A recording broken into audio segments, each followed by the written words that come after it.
medicina, filosofia e atualmente está graduando em psicologia. Também é professora. Então, dentro deste conceito e do contexto de divulgação da doutrina espírita, nós temos hoje aqui que nos trará a mensagem a nossa querida Nete. Como sempre, nós vamos abraçá-la e envolvê-la com a nossa atenção, mas acima disso, com o nosso respeito e o nosso carinho. E desde já, agradecendo a ela pela vinda.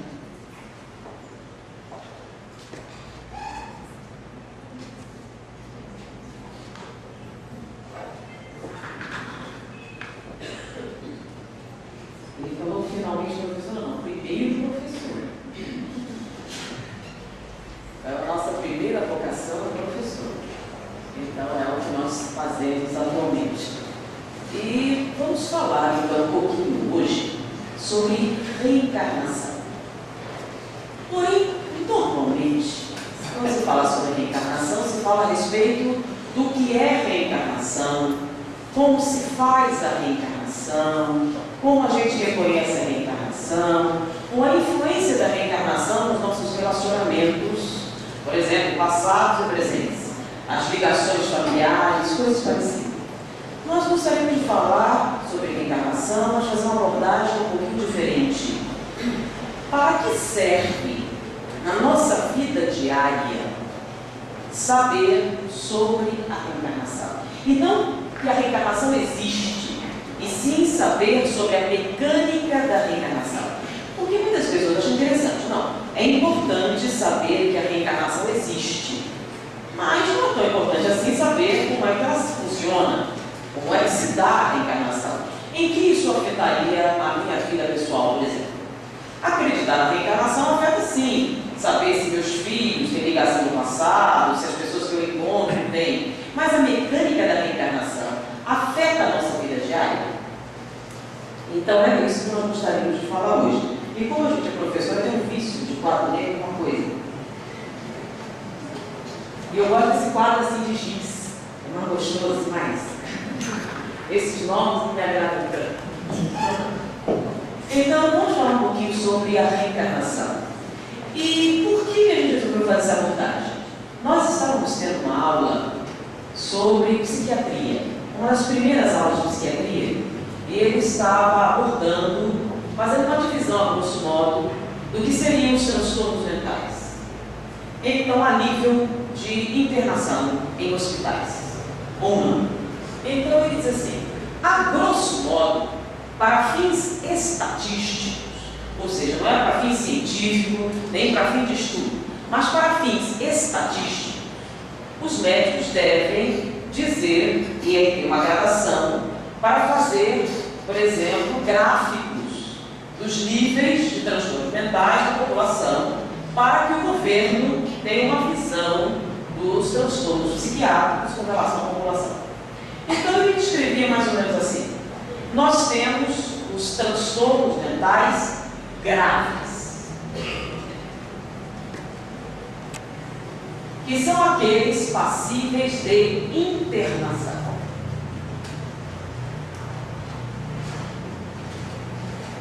Onde a internação é indispensável. Então, esse seria nível 1. Então, quando a gente tivesse preencher o relatório, a gente colocaria ali, nível 1. E saberia que estamos falando do transtorno de grave, transtorno grave, que é passível de internação, ou seja, muitas internações. Nós teríamos um grau 2.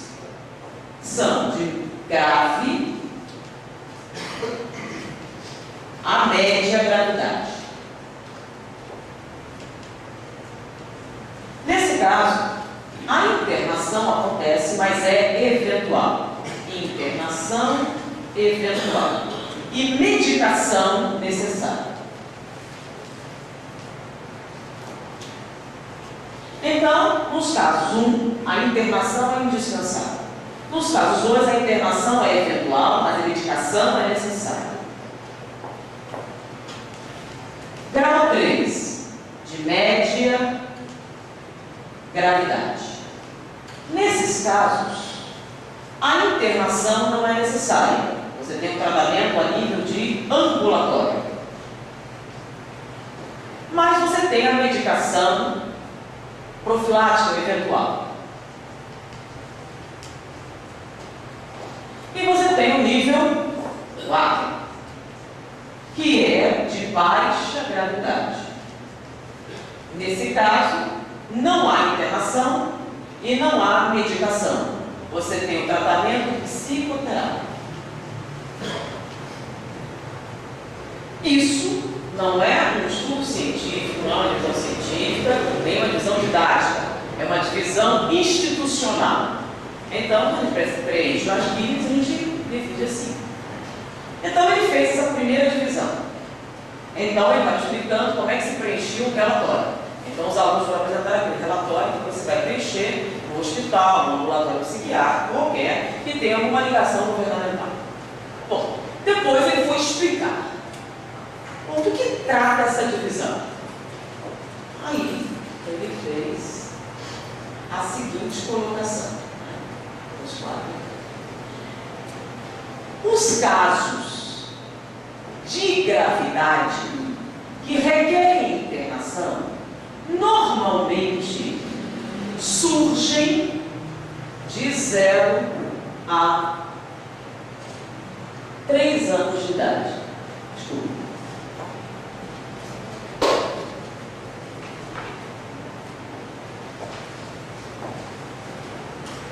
De 0 a 3 anos de idade. Os casos de média gravidade são aqueles que surgem de 3 a 7 anos de idade. Os casos de média gravidade são aqueles que vão de 7 aos 12 anos de idade. E os de baixa gravidade, de 12 em diante. E aí ele vai fazer uma especificação maior. O que acontece de 0 a 3 anos de idade? Na verdade, eu cometi um erro, gente. Eu vi o erro e fiz mesmo assim. De 0 a 6 meses, de 6 meses a 3 anos, de 3 anos a 7 anos. E aqui de 7 em diante. Essa que eu fiz aqui é uma outra. Vamos mudar aqui. De 0 a 6 meses é quando nós desenvolvemos o eu. Vocês prestam atenção? Quando a criança descobre o pezinho. Já viram a criança brincando com o pezinho? O bebê?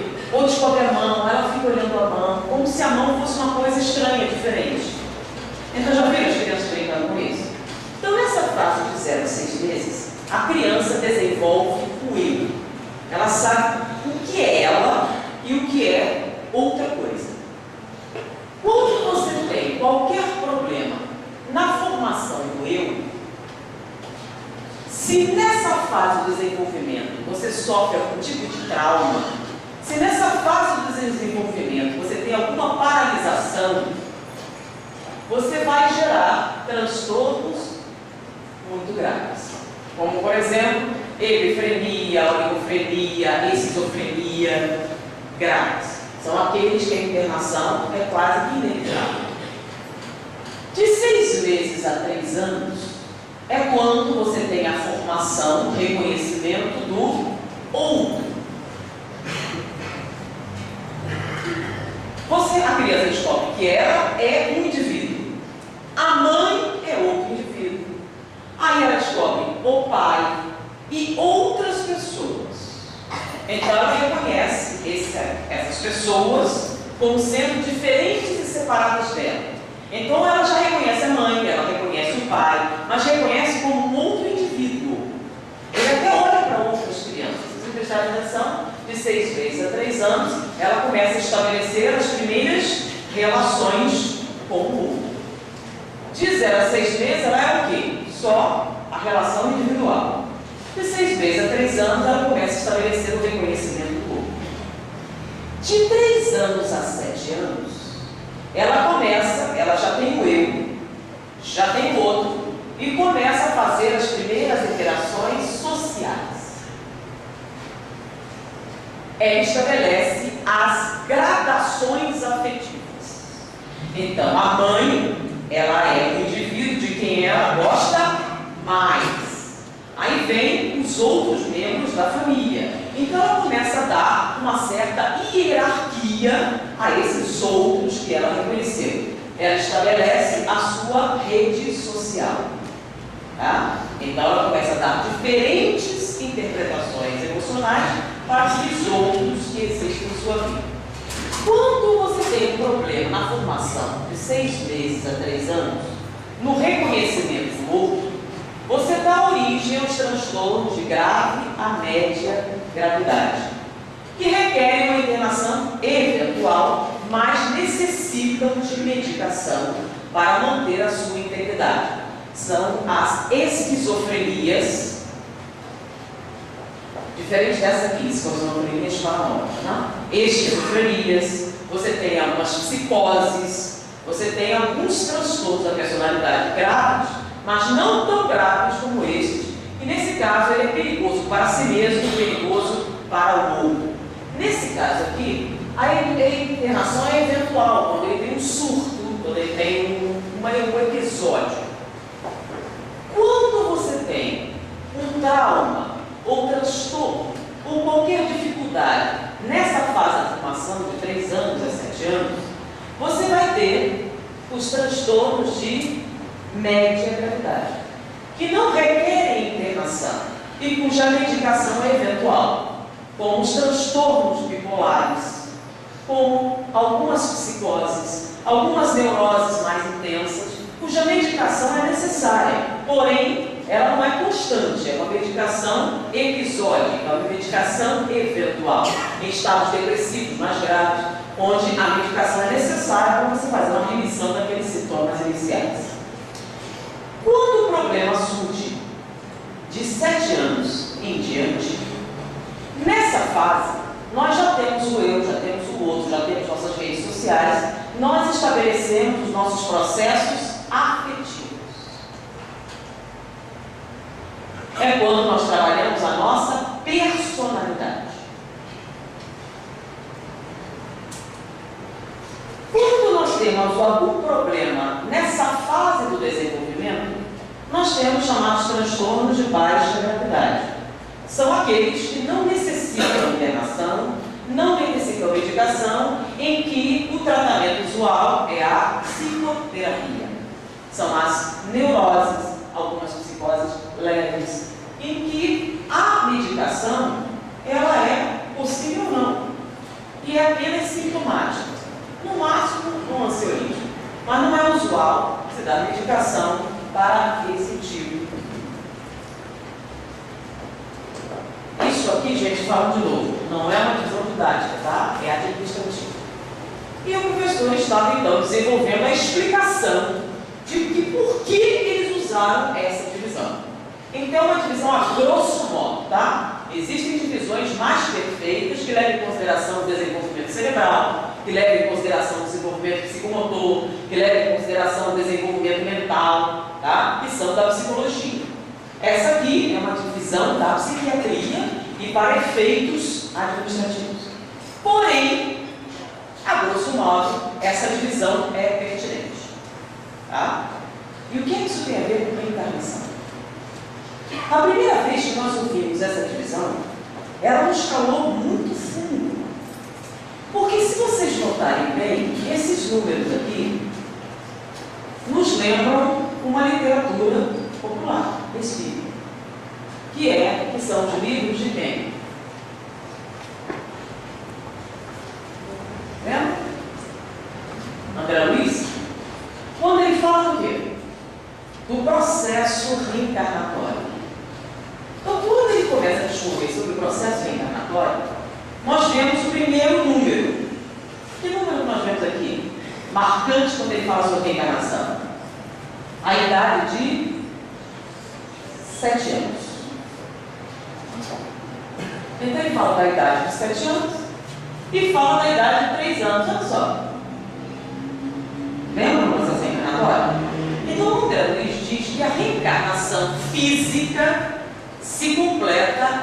7 anos de idade. Porém, a reencarnação como um todo só se completa na puberdade. Então, nos 7 anos, você tem a ligação do espírito molécula a molécula. Nós estamos totalmente ligados ao corpo, e aqui é o término da reencarnação física. E a puberdade, que vai daqui em diante, é quando se completa a reencarnação, em termos gerais, física e mental. É quando nós assumimos a nossa sexualidade. Então a reencarnação se completou totalmente. Por isso, algumas vezes, nós temos uma grande diferença de personalidade quando a mulher é criança até a puberdade. E essa divisão nos chamou a atenção porque ele faz um comentário a respeito dos 3 anos de idade, quando muitos processos reencarnatórios têm fim. Como o desejo ou não de reencarnar pode afetar gravemente a criança nessa fase. Então, olha o que ele fala: 0, 3 anos, 7 anos. Não tem uma certa coincidência aqui? Aí, analisando o processo reencarnatório, vamos ver essa coincidência. Quando é que começa a reencarnação? No Livro dos Espíritos. No processo, no momento da fecundação, né? No momento da fecundação, nós temos uma célula ovo, tá?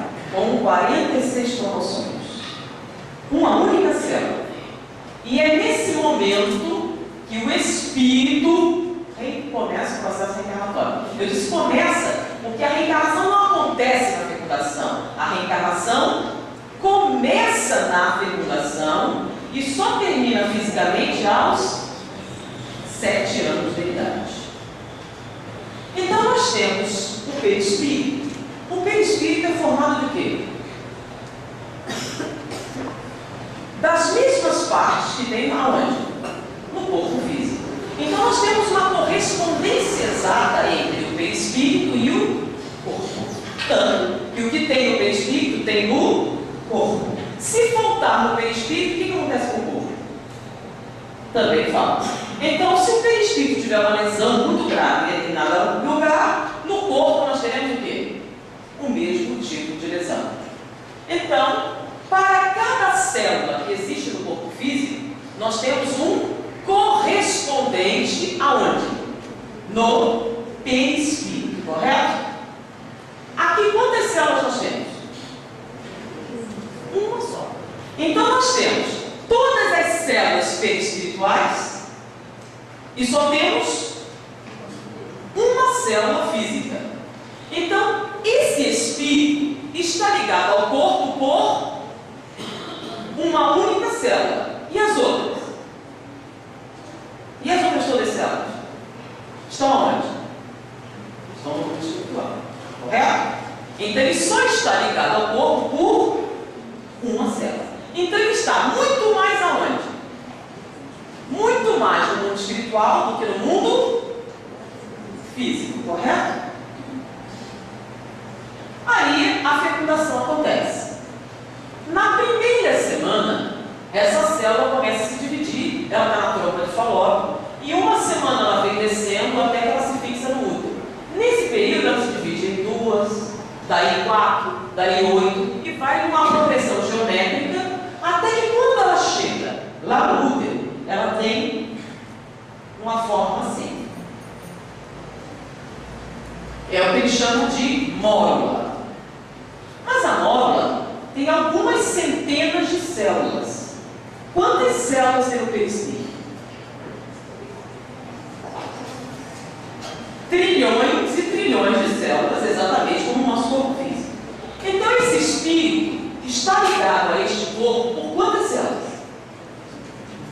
Umas poucas centenas. E o resto? Está no mundo espiritual. Eu estou falando bem devagar, sempre me acompanhar, para ver onde eu quero chegar. Tá? Então esse espírito está muito mais no mundo espiritual do que no mundo físico. Ok? Aí chega no útero, ele se fixa na parede uterina e durante mais uma semana ele vai ficar com esta formazinha.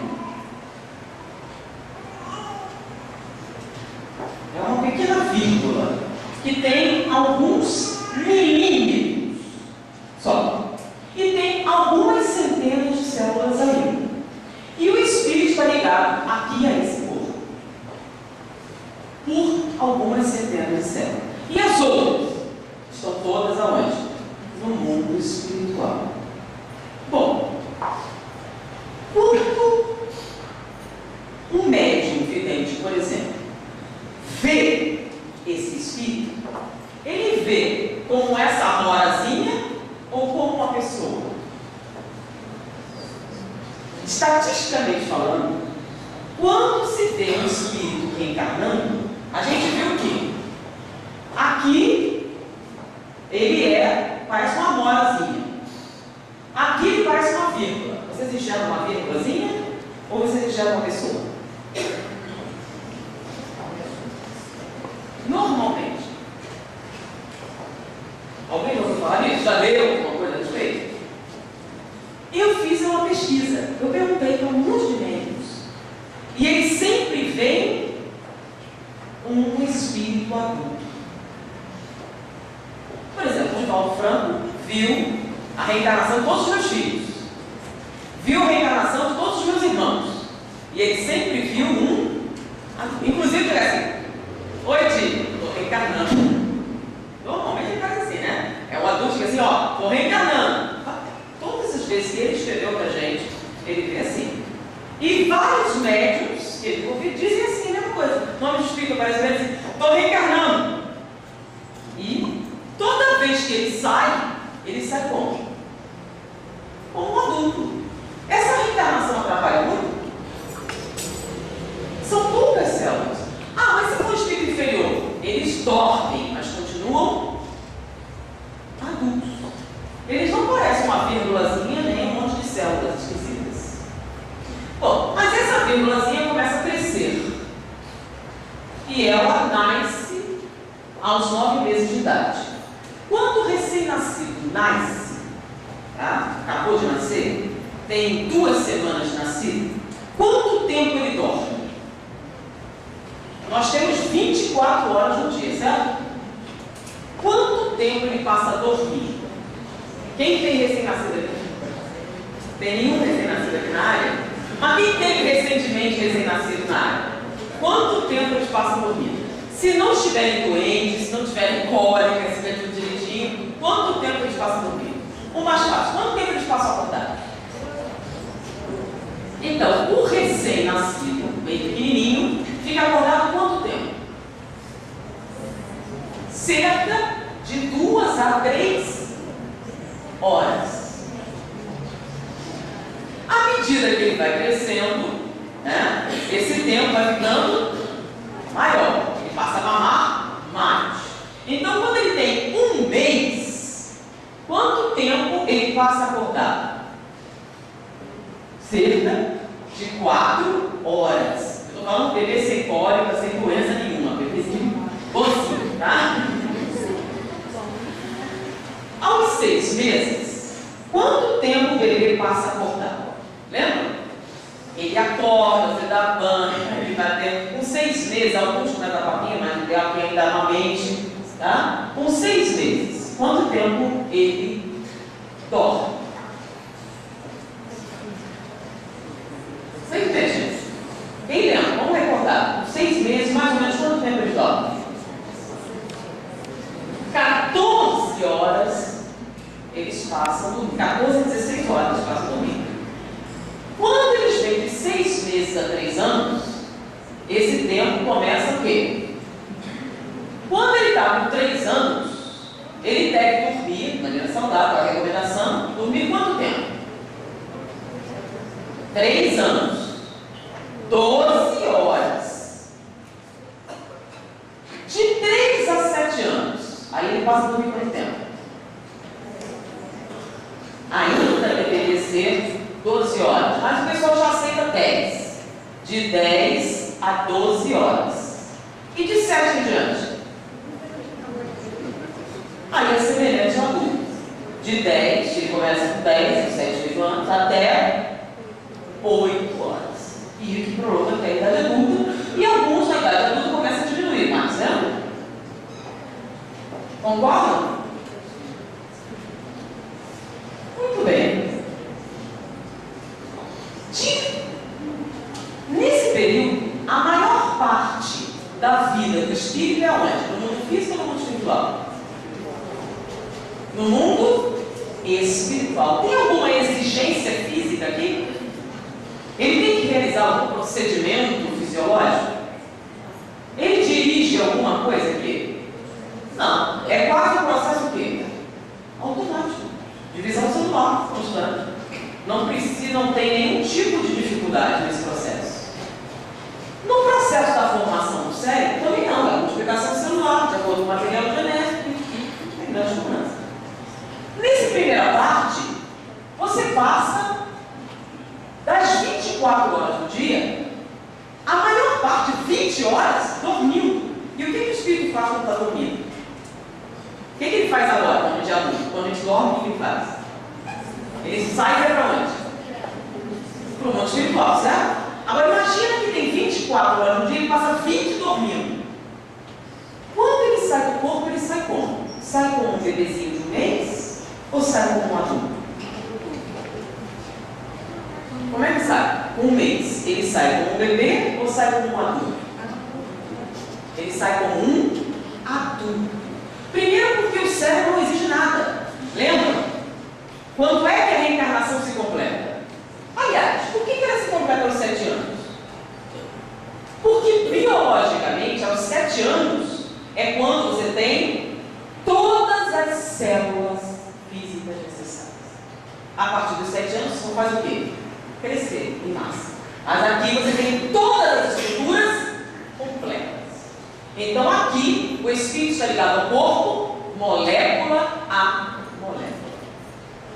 Então, aqui ó, de 0 a 3 anos, quando o espírito sai do corpo, ele sai como um adulto.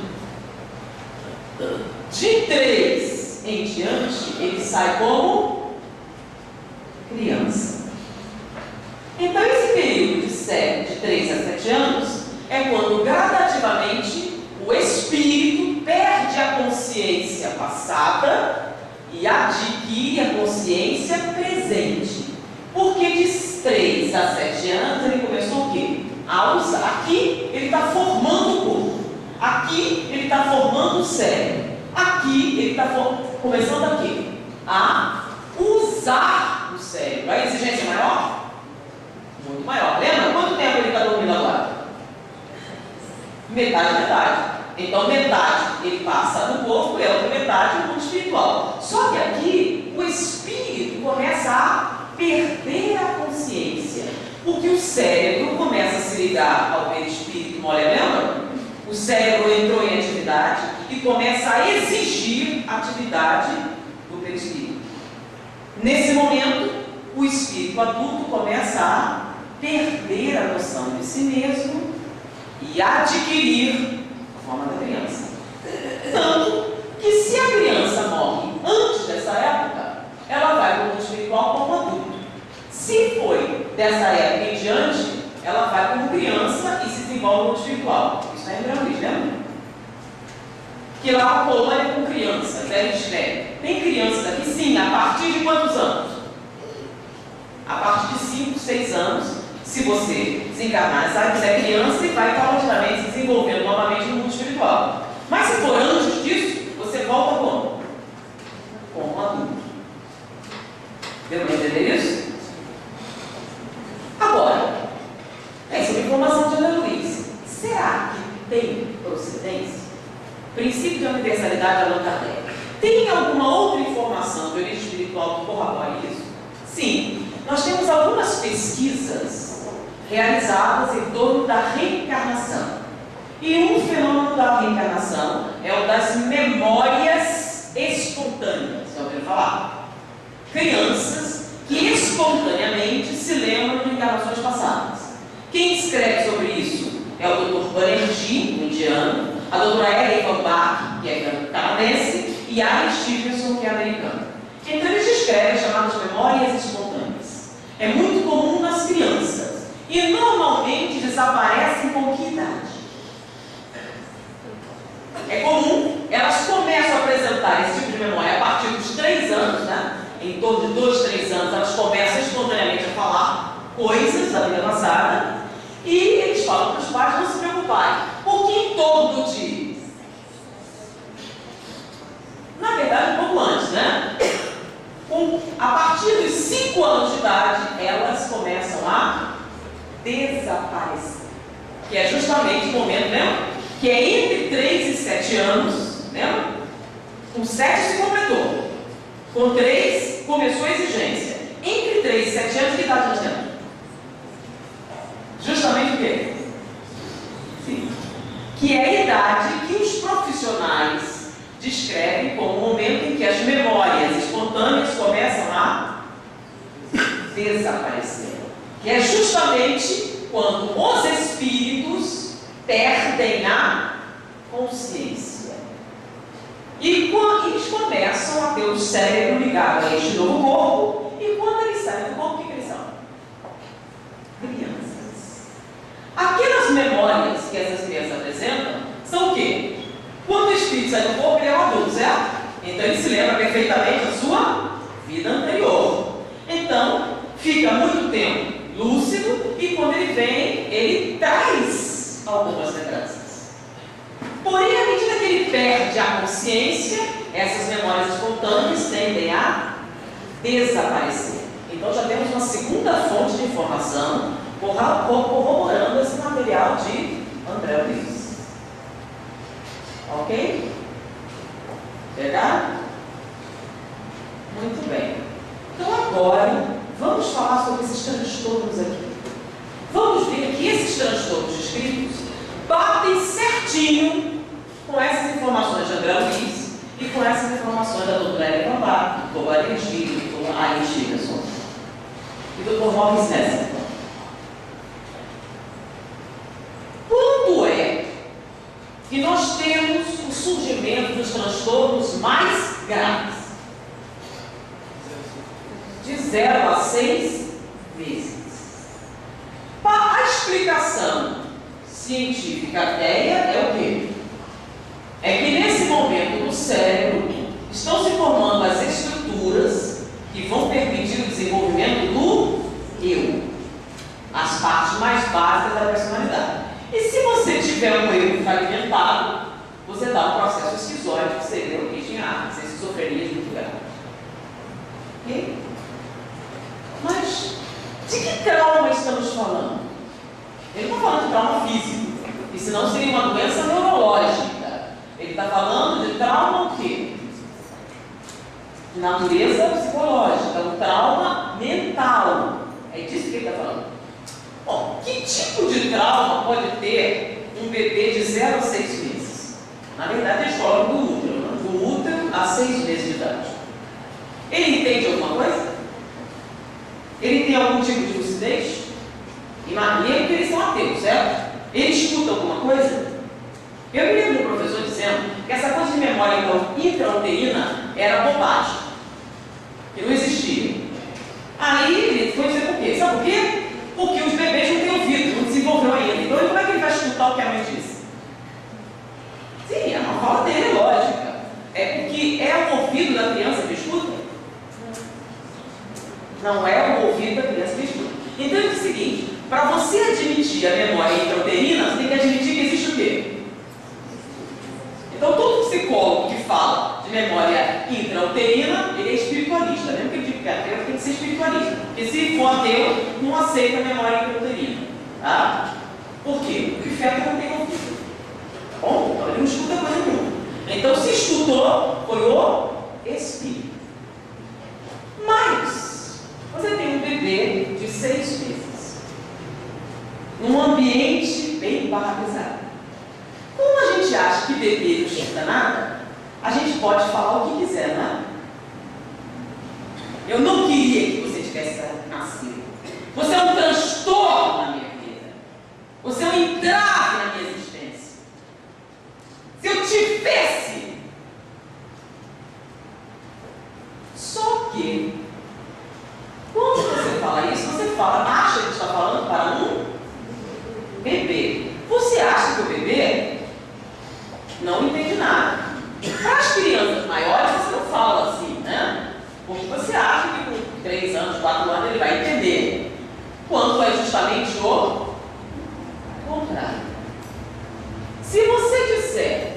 para o bebê de 0 a 6 meses: eu te odeio, eu te detesto, você é um estorvo. Quem é que escuta? Um espírito adulto. Como é que o adulto reage quando alguém diz para ele: eu te odeio, eu te detesto, você é um estorvo? Como é que você, olha só, eu nem conheço você, mas ouvindo essas palavras, como é que vocês reagem? Mal? É uma reação de responder? Ou imagine se está ouvindo isso da própria mãe, ou de alguém bem próximo. Qual é a sua reação?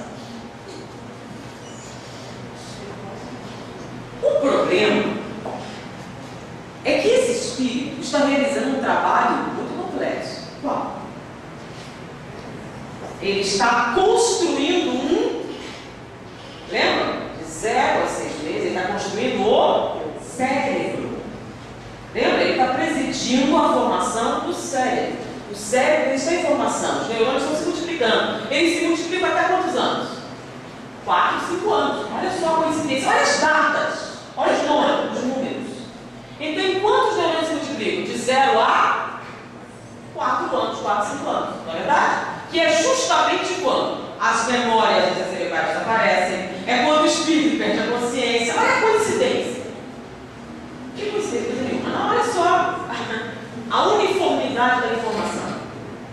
Então, quando você expõe um bebê de 0 a 6 meses a esse tipo de ambiência hostil, quem reage a ela não é um bebê, é um adulto.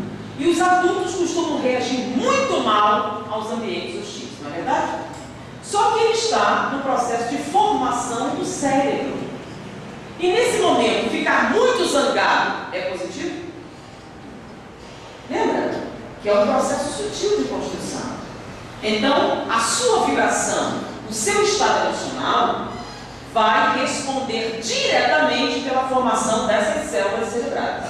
Então, no momento em que você fica com ódio, em que você fica frustrado, em que você fica magoado, em que você fica transtornado, você plasma os chamados transtornos estruturais, que são justamente a base da formação da personalidade, o que dá origem aos transtornos mais graves.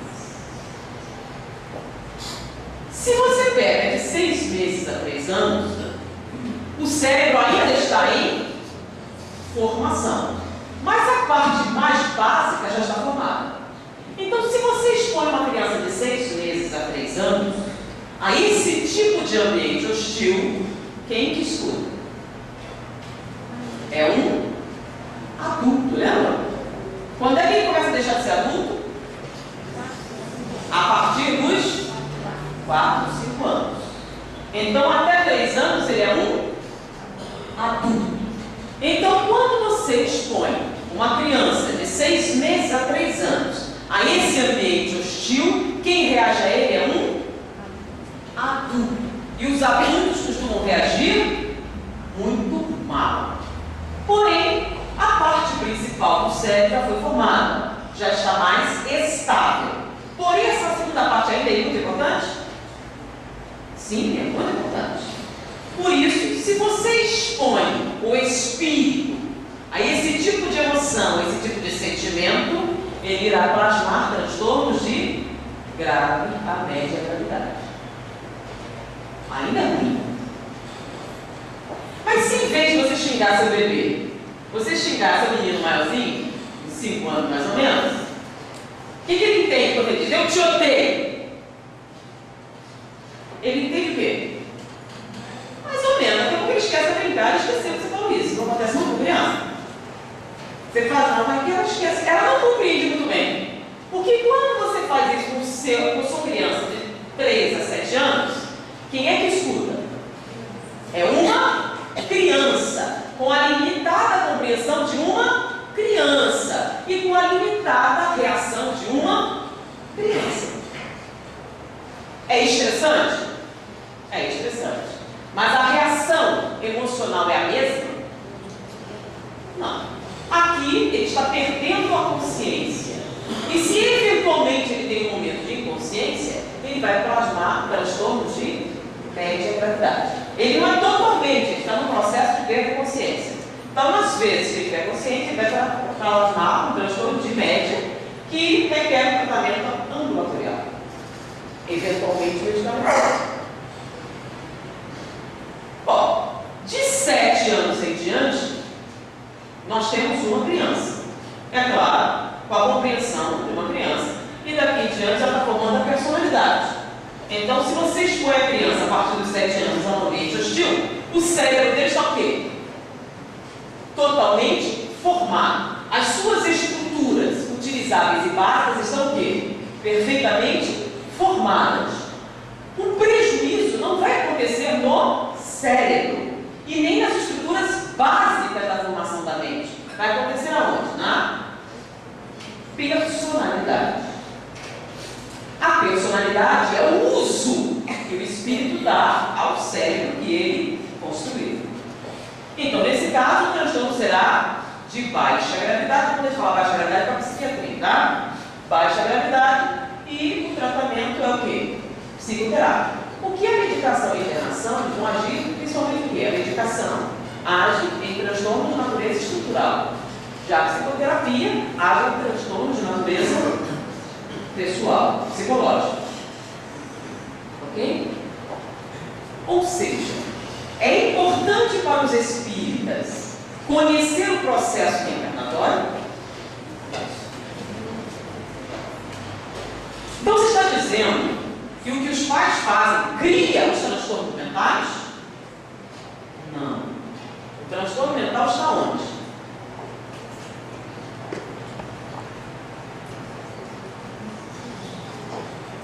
Nós temos um espírito que traz de si uma culpa, e essa culpa está no espírito. Então, potencialmente, ele pode desenvolver um transtorno mental de muita gravidade. Aí ele reencarna numa família espírita que assistiu essa palestra aqui. E sabe que essas fases são fundamentais para o desenvolvimento incorporado, para o processo reencarnatório. Aí ele cerca o ambiente desse bebê com a mais profunda harmonia, calma, tranquilidade. O máximo possível ele evita expor esse espírito a qualquer tipo de pressão. O que acontece? Você vai atenuar muito esse processo e em vez de um processo muito grave, você passa a ter um processo médio, por exemplo. Ou se você conseguir levar o máximo possível até um transtorno de baixa gravidade. Por quê? Porque o transtorno mental dele só vai aparecer quando a reencarnação estiver completa.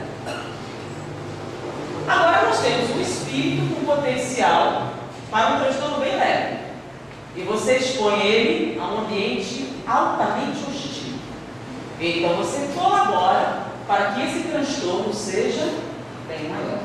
Porque a gente sabe que sofrimento dessa natureza não é de um sozinho, né? A família toda está o quê? Envolvida. E o transtorno mental não afeta só o paciente, afeta quem? Toda a família. Então todos estão envolvidos no processo. Tá? Então a maneira com que você lida com o processo reencarnatório é fundamental para que o espírito desenvolva sua saúde mental. Porque veja bem, essa primeira fase aqui é terrível para o espírito. Imagina que você está cego, surdo, mudo e tetraplégico e alguém tem que trocar suas fraldas. Imagina você adulto sentindo isso. É agradável? É exatamente o que ele está sentindo. A gente acha que ele é uma gracinha, mas o espírito é um horror. Ele está cego, surdo, mudo e tetraplégico, alguém tem que trocar as fraldas. E o pior, ele está lúcido. Então, tudo que você disser de maneira ofensiva, ele vai ser muito sensível a isso. Inclusive, te falo quando em algumas palestras, né? Um caso de uma mãe que veio conversar com ele falando que com certeza a sua filha tinha um problema kármico com ela. Porque desde que ela nasceu, a criança tinha horror à mãe. Ela não permitia que a mãe pegasse no colo, não quis ser amamentada pela mãe, e ela reagia violentamente toda vez que a mãe queria pegá-la no colo. Desde que ela nasceu, o bebê, quando ela pegava, gritava horrivelmente, só se acalmava se desse para a pessoa. E assim foi, a menina já estava com quase 3 anos de idade, e não permitia que a mãe abraçasse. Então ela foi falar com o Divaldo para perguntar se era um processo reencarnatório. E aí o Divaldo falou com as pessoas falando adiante e disse: sim, é um processo reencarnatório, mas não no passado, dessa reencarnação. Pergunte a ela o que foi que ela disse na hora em que o bebê nasceu.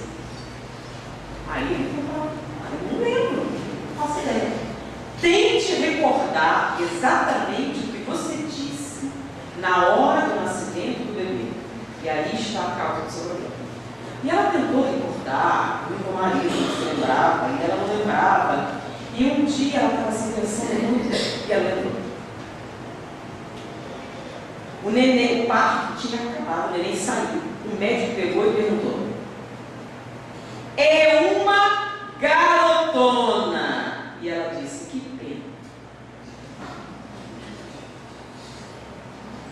Nesta hora, o espírito estava lúcido e escutou e reagiu. Você não me quer? Eu também não quero você. E quanto mais a criança reagia contra a mãe, mais intenso ficava isso, mais o espírito, porque a pessoa fica irritada. Se a criança tem esse comportamento, é natural que você se irrite, não é não? Uma criança que te agride constantemente, você fica impaciente. É natural, você fica impaciente com uma criança bonitinha, imagina a criança que te irrita. E esse aviso ficando maior. Aí ela perguntou: mas eu amo minha filha, o que eu devo fazer? Aí ele perguntou: ainda dá tempo. Quando ela dormir, lembra? A menina tinha 3. Quando ela estiver dormindo, você vá na beira da cama e converse. Diga que você ama, diga o que você sente, entendeu? Explique o que aconteceu e fale tudo o que você gostaria de falar para a sua vida. Ele falou: ainda dá tempo. Por que ainda dá tempo? Porque o espírito ainda não perdeu a consciência. Explicar a situação para uma menina de 7 anos não adianta. Mas como ela ainda tinha 3, ela tinha 1 ano mais ou menos ainda de chances de convencer este adulto, esse espírito, de que as coisas não eram bem assim como ele imaginava. Então ela começou todos os dias, a criança dormia, ela começava a conversar com ela, conversava com 6 meses depois, a criança acordou e chamou: mamãe. A primeira vez que a criança falava mamãe, chamava o nome dela. Fulano: mamãe, tive um sonho. Sonhei que você me amava, é verdade? Sim. E ela abraçou a mãe a primeira vez. Mais um fato mediúnico que vem corroborar essa colocação. E em várias outras histórias, Divaldo escreve essa mesma situação, lembra? Fale quando estiver comigo. Mas eu vi, numa outra situação, ele dizer assim: eu estou falando quando eu comigo. Não adianta mais. A criança já tinha 6 anos. Aí ele recomendou que ela fizesse terapia. Por quê? Porque essa conversa do sono só vai funcionar o quê? Até mais ou menos 4 a 5 anos. Uns mais, uns menos, sabe? Varia um pouquinho, mas mais ou menos isso. Ou seja, reconhecer as fases da reencarnação são importantes para os filhos. São ferramentas imprescindíveis para o desenvolvimento emocional. Então nós temos a pedagogia espírita. Então quando você fala, conversa com seu bebê, explica. Quem já ouviu falar isso? Então o bebê chora muito, o bebê. Conversa com o bebê. Tem vários comentários. Conversa com o bebê. Fala mesmo com um adulto, explica. E é incrível o número de mães, eu não tinha nenhuma pessoa fazendo isso aqui, entra em contato conosco, falando o quanto funciona conversar com o bebê. Ah, bom, o bebê não entende coisa nenhuma, né? Lembra? Isso aí. Então, como é que você vai conversar com o bebê? Explicar que você está com dificuldade financeira, explicar. E o bebê entende como? Não entende não, mas o bebê não. Quem é que entende? Como? Que está perfeitamente lúcido. Então, se você conseguir a colaboração dele no processo, o resultado resultado é espetacular. Quem aqui já experimentou isso? Falar com ele? Alguém? Já fez essa experiência? Levanta o braço. Funciona? Ó, eu aqui 3 testemunhos, vocês podem conversar. Funcionou conversar com o bebê? E nas matérias, várias pessoas, não, você falou, eu fui conversar, realmente ele ficou mais calmo, realmente ficou mais fácil de lidar. Crianças têm muita cólica, crianças muito estressadas, crianças têm muitos problemas de saúde. Então, conversando com o bebê, tá? Acalmando o espírito, né? Não esqueçam que é muito estressante para o espírito o processo reencarnatório. A gente acha que a morte é terrível, mas não, a reencarnação é muito mais terrível. Tá? Imagine você lúcido, indefeso ali, na mão de alguém que não te quer. Pensa bem, indefeso, preso no corpo, nas mãos de uma pessoa que não te quer, e você está vendo. E você está sentindo essa hostilidade. E não pode dizer nada, não pode fazer nada. Você está totalmente manietado, amarrado. É um grande sofrimento. E a reação do espírito é de ódio. Só que esse ódio, você sabe que o ódio é uma vibração altamente desestruturante para o perispírito. E fatalmente para o corpo num momento muito delicado. Essas fases do desenvolvimento cerebral. Eu vou deixar aqui mais algumas perguntinhas, 5 minutinhos, pode ser? Alguém tem alguma pergunta?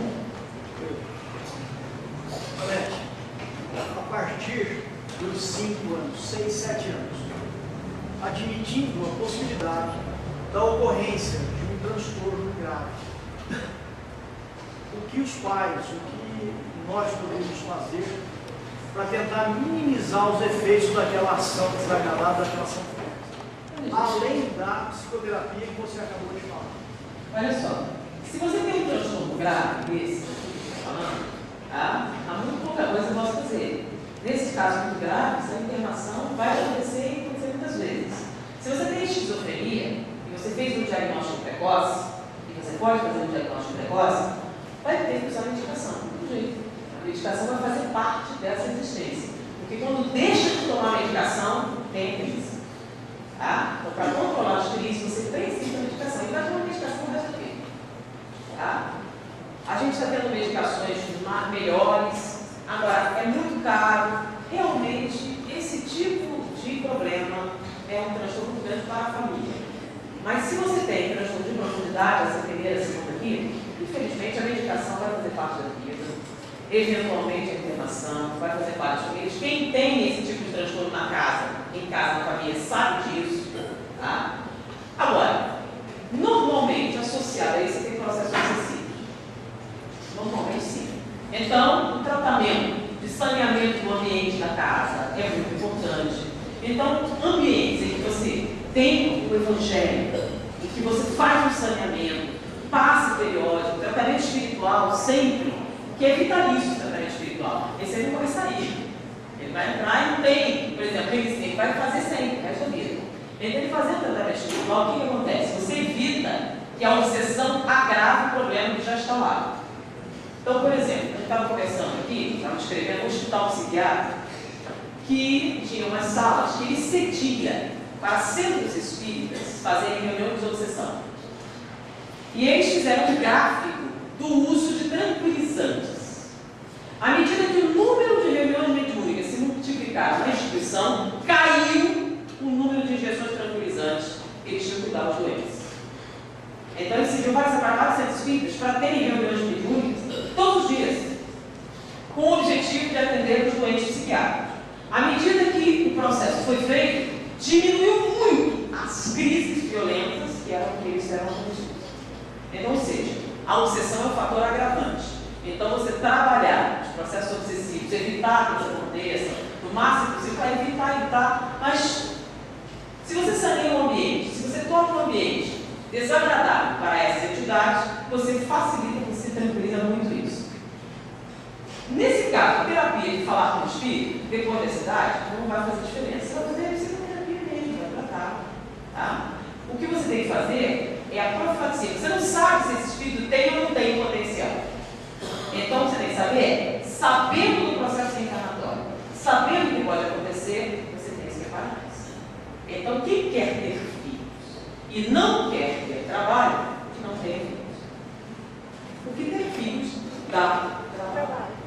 Então, se você não está disposta a ter todo esse trabalho, existem várias técnicas, tá, que impedem você de ter filhos. Então, hoje em dia, você pode ter essa opção, porque ter filhos dá trabalho. Então, se você fizer a opção de ter filhos, você tem que estar consciente desse processo, tem que estar consciente das dificuldades e tem que trabalhar muito. O ideal é que você se prepare psicologicamente para evitar que isso aconteça. Então, você, mãe, você, pai, você, família, pode colaborar para evitar esses casos mais graves? Pode.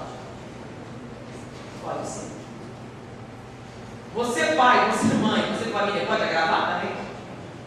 Tá? Porque o espírito não exerce sozinho. Normalmente, a família tem os compassos, né? Isso aí é um processo rápido. Mais alguma pergunta? Pode ser bem alta. Essa exposição que vou fazer, no caso, por exemplo, adoção de criança recém-nascida, com certeza, numa proporção maior, deverá haver um transtorno grave.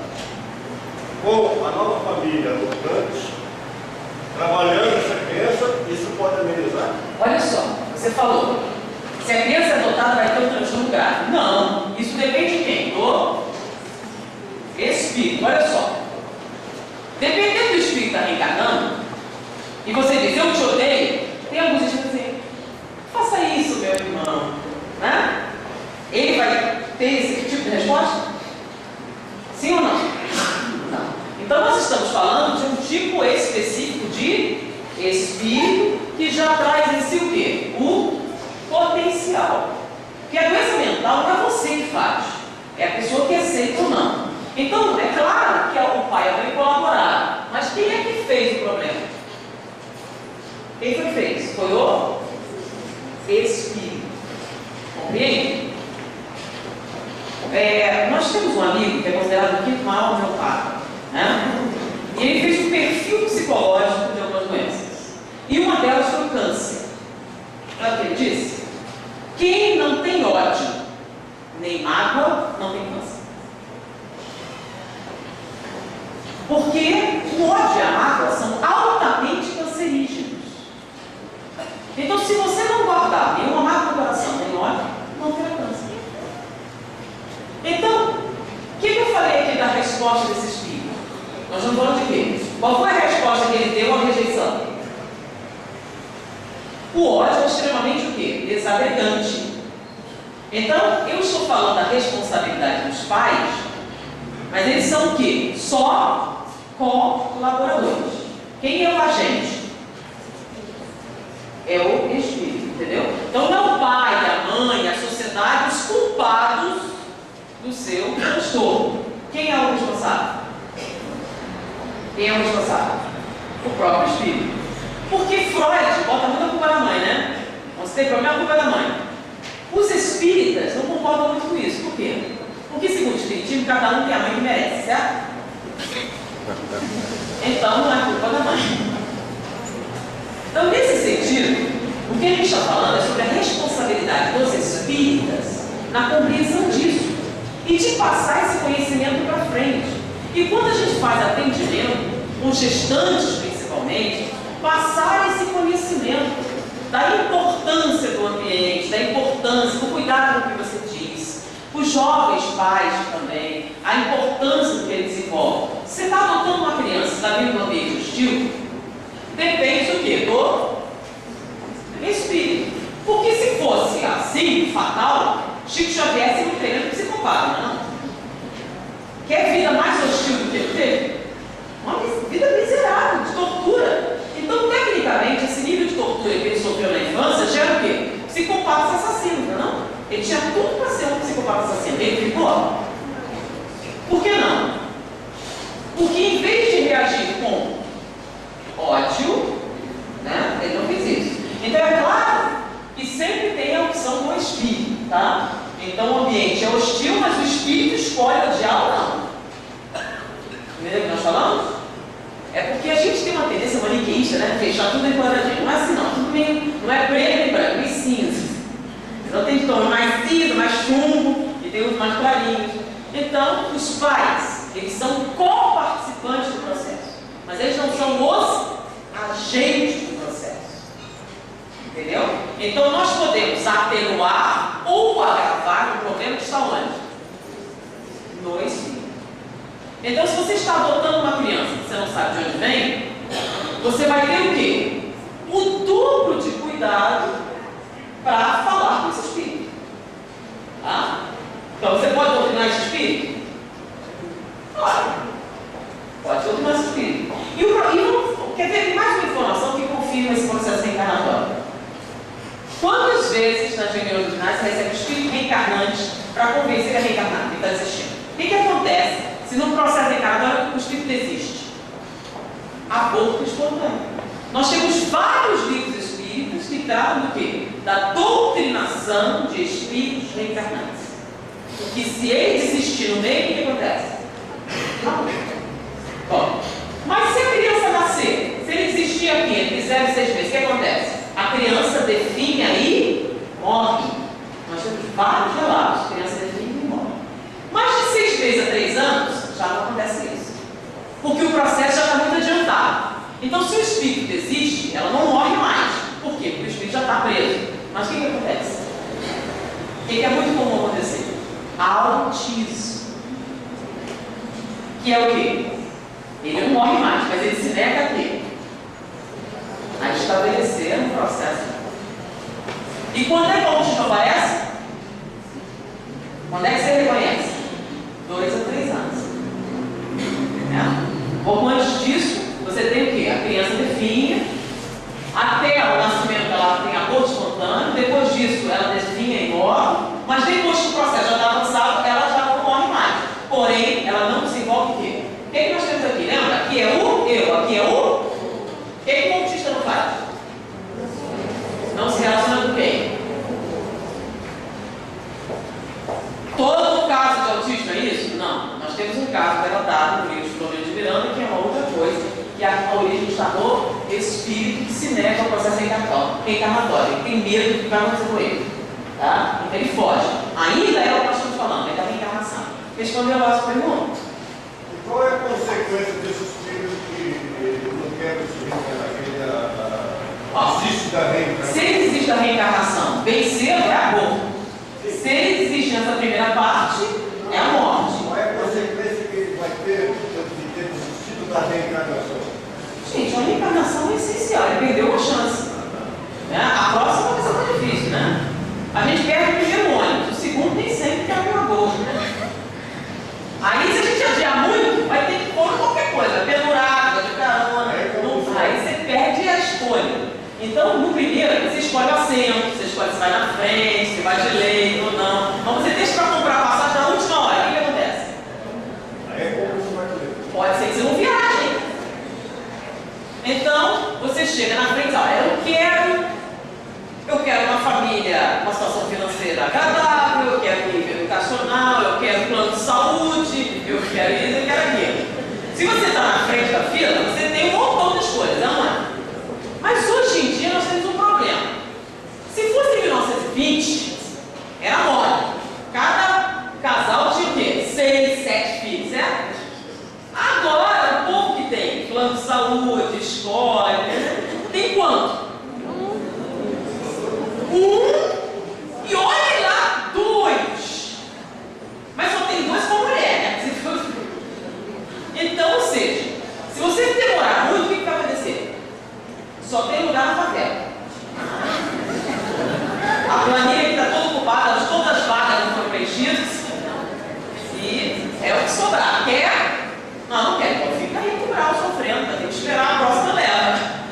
E o pior é que as chances estão fazendo o quê? Estão encolhendo cada vez mais, não é?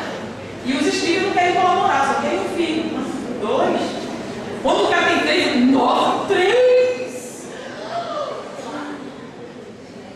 4, que absurdo! Nós temos uma amiga que tem 10. Quando ela fala, o povo entra em choque, ninguém comenta nada. Como é que você faz uma coisa dessas? Em 1920 era um problema? Tem 10 filhos. Ou seja, as chances de reencarnação não estão fazendo quê? Então a gente acha que é fácil reencarnar. É fácil reencarnar na favela. Lá tem um monte, né? Quantidade enorme, criança enfeitada, nasce assim, interessar. Então, se você não está ressentindo nenhuma condição especial, tudo bem, tem espaço. Agora, se você necessita algum tipo de acompanhamento especial, porque tem espíritos no nível evolutivo em que a influência do meio. Vamos para a. Posso apagar aqui?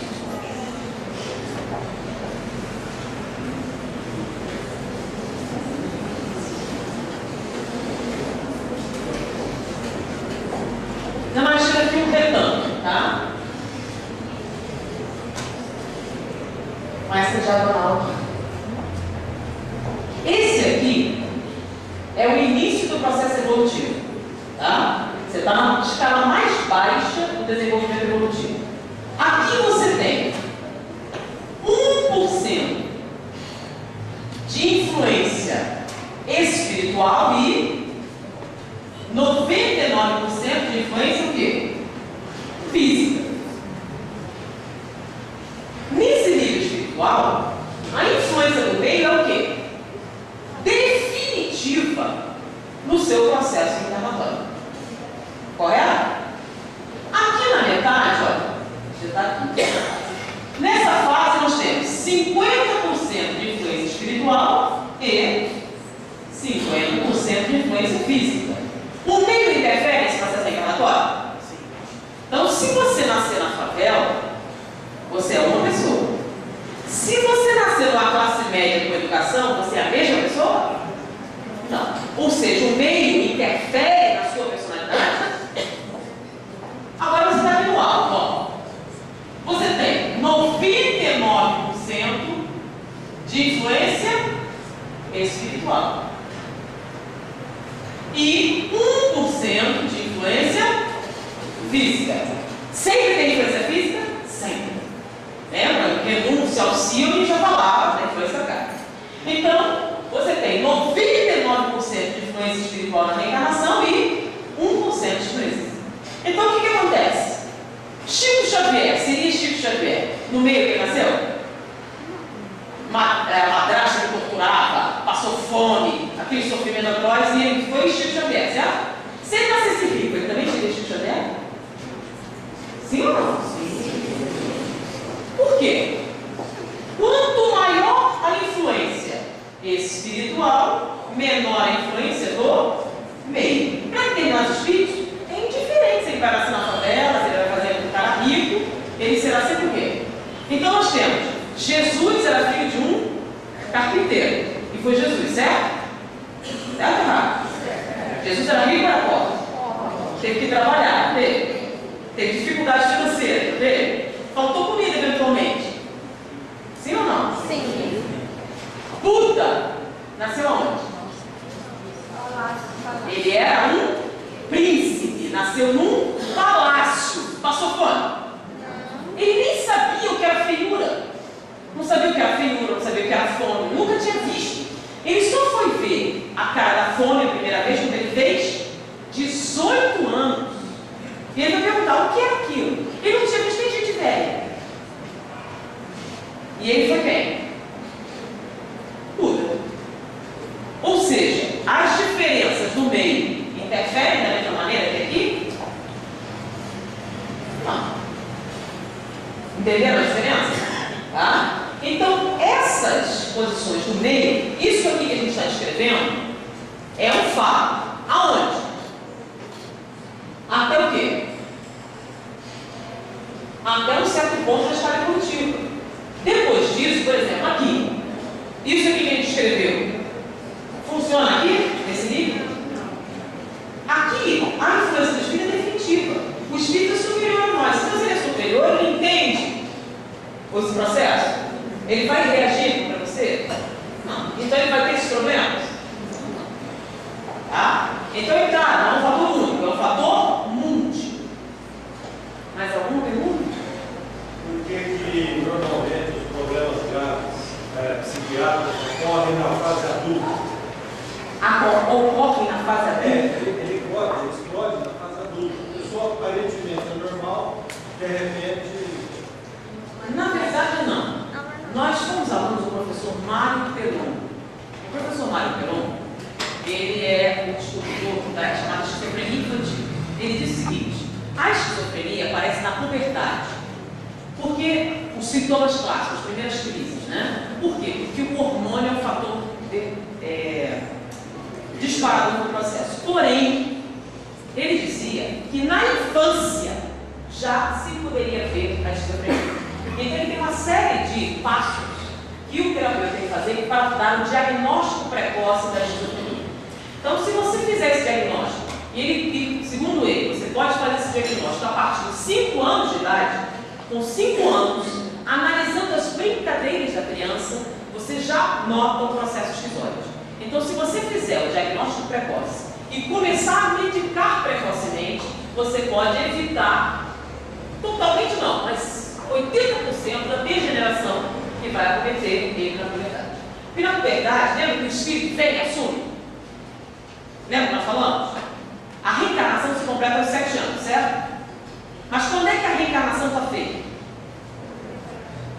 Na puberdade, não é? Quando o espírito assume todo o controle. Lembra esse espírito raivoso que nós temos aqui?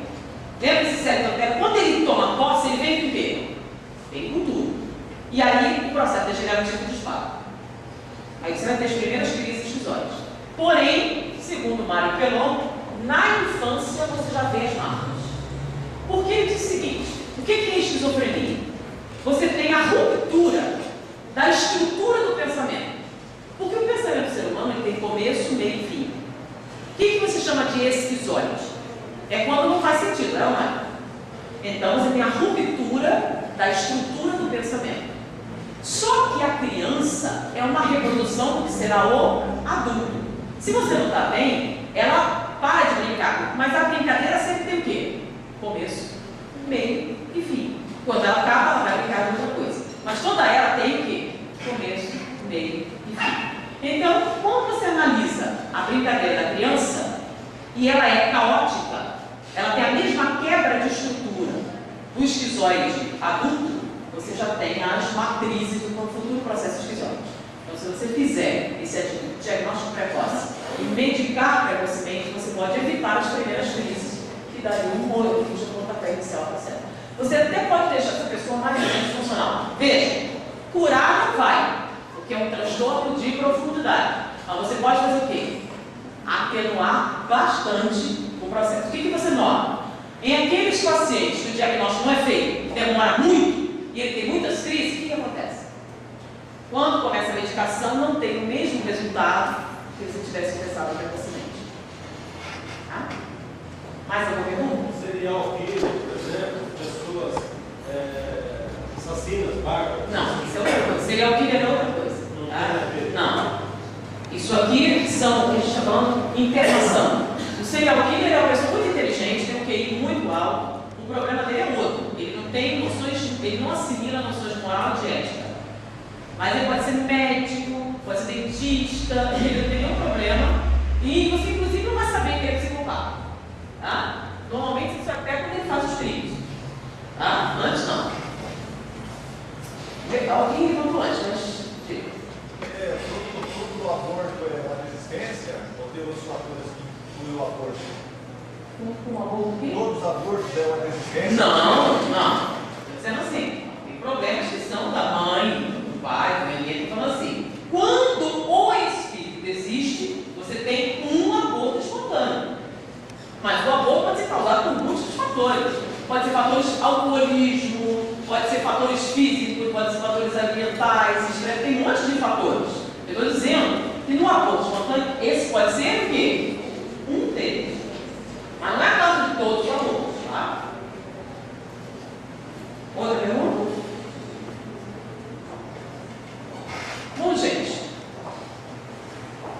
nós podemos ver que os conceitos espíritas, eles têm aplicabilidade prática. Então, a comunicabilidade dos espíritos tem aplicabilidade prática no nosso dia a dia. Reconhecer isso tem aplicabilidade prática. Reconhecer a existência da vida após a morte e a influência dos espíritos tem aplicabilidade na prática da nossa vida. Saber a obsessão, o papel que a obsessão tem na nossa vida. E a aplicabilidade prática, o reconhecimento do processo reencarnatório, é visível aqui para nós. Então é importante estudar. É importante saber a fé da nossa vida. A tese espírita tem uma peculiaridade. Não tem ritual, não tem batismo, não tem nenhum tipo de exigência externa. Inclusive, ninguém pode expulsar você do centro espírita. Não pode dizer que você não é espírita ou excomungar o espiritismo. Por quê? Porque o espiritismo é um processo o quê? Interno. Então não tem nenhuma exigência externa, mas tem uma única exigência interna.